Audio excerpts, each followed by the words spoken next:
বন্ধুরা, তো চলে আসলাম আবারও আমার নিজের আখ খেতে। তো কিভাবে আখের পরিচর্যা করতে হয় সেটা আপনাদের একটু দেখাবো। তো দেখতে থাকেন।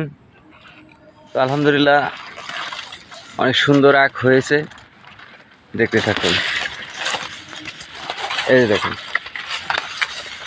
এই যে একটা ডাগা মনে করেন যে মরে গেছে, এটাকে ফেলে দিতে হবে। ফেলে দিলে আখের শরীরে রৌদ্র পড়বে, আখটা মজা হবে, মিষ্টি হবে।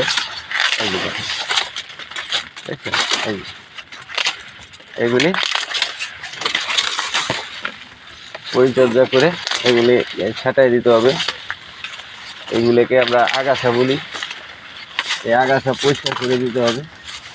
এই আগাছা পরিষ্কার করে দিলে মনে করেন যে আখগুলি অনেক সুন্দর হবে। দেখুন, আলহামদুলিল্লাহ অনেক বড় হয়েছে। তো এগুলি পরিষ্কার করে দিতে হবে। তো